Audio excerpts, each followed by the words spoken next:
നമസ്കാരം. മലയാളി വാർത്തയിലേക്ക് സ്വാഗതം.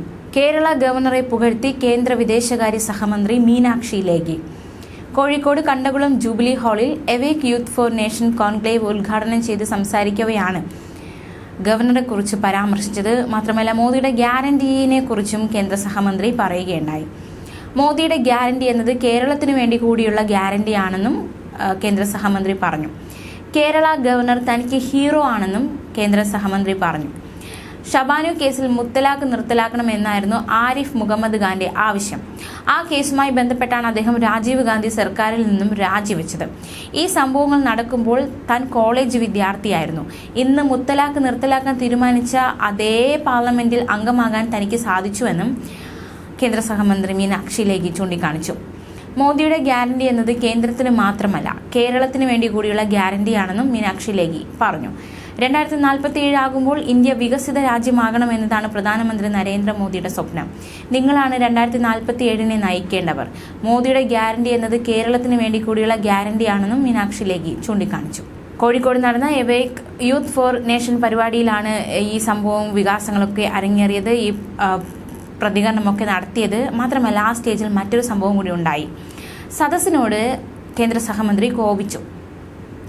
പ്രസംഗത്തിന് ശേഷം മന്ത്രിക്കൊപ്പം ഭാരത് മാതാ കി ജയ് ഏറ്റുവിളിച്ചില്ല എന്ന കാരണം പറഞ്ഞാണ് കേന്ദ്ര സഹമന്ത്രി ആ വേദിയിൽ വളരെ ദേഷ്യത്തോടെ സദസ്സിലുള്ളവരോട് പ്രതികരിച്ചത്. കോഴിക്കോട് കണ്ടകുളം ജൂബിലി ഹാളിൽ നടന്ന പരിപാടിയിലായിരുന്നു ഇത്തരത്തിലുള്ള നാടകീയത നിറഞ്ഞ സംഭവ വികാസങ്ങൾ അരങ്ങേറിയത്. കേന്ദ്ര സഹമന്ത്രി മീനാക്ഷി ലേഖി പ്രസംഗത്തിന്റെ അവസാനം ഭാരത് മാതാ കി ജയ് എന്ന് വിളിച്ചു. എന്നാൽ സദസ് ഇത് ശക്തിയിൽ ഏറ്റുവിളിച്ചില്ല. ഇത് മന്ത്രിയെ പ്രകോപിപ്പിച്ചു. സദസ്സിലിരുന്ന സ്ത്രീയോട് ഭാരതം നിങ്ങളുടെ അമ്മയല്ലേ, അല്ലെങ്കിൽ വീട്ടിൽ നിന്ന് ഇറങ്ങി പുറത്തു പോകണമെന്ന് മന്ത്രി ആക്രോശിച്ചു പറഞ്ഞു. സദസ്സിലിരുന്നവർ മുഴുവൻ മുദ്രാവാക്യം ഏറ്റുവിളിക്കും വരെ മന്ത്രി സ്റ്റേജിൽ നിന്ന് ഭാരത് മാതാ കി ജയ് വിളിച്ചുകൊണ്ടേ നിന്നു. മാത്രമല്ല, മുഖ്യമന്ത്രിയുടെ മകൾക്കെതിരായ അന്വേഷണം രാഷ്ട്രീയ പ്രേരിതമല്ലെന്നും സുതാര്യമായ അന്വേഷണമാണ് നടക്കുന്നതെന്നും സീസന്റെ ഭാര്യയും സംശയത്തിന് അതീതയായിരിക്കണമെന്നും പരിപാടിക്ക് ശേഷം മീനാക്ഷി ലേഖി പറയുകയുണ്ടായി. മുഖ്യമന്ത്രിയുടെ മകൾ വീണ വിജയനെതിരെയും കേന്ദ്രമന്ത്രി നിർണായക പ്രതികരണങ്ങൾ നടത്തി. ക്രമക്കേട് നടന്നതുകൊണ്ടാണ് വീണ വിജയനെതിരെ SFIO അന്വേഷണം നടക്കുന്നതെന്നും എല്ലാം നിയമാനുസരണമാണെങ്കിൽ പേടിക്കേണ്ടതില്ലെന്നും പിണറായി വിജയന്റെ മകൾ എന്ന പ്രത്യേക പരിഗണന വീണയ്ക്ക് കിട്ടില്ലെന്നും മീനാക്ഷി ലേഖി പറഞ്ഞു. മാത്രമല്ല, കേന്ദ്ര സർക്കാരിനെതിരെയായ ലെജിസ്ലേറ്റീവ് അസംബ്ലിയിലെ പ്രമേയത്തെയും കേന്ദ്ര സഹമന്ത്രി വിമർശിക്കുകയുണ്ടായി.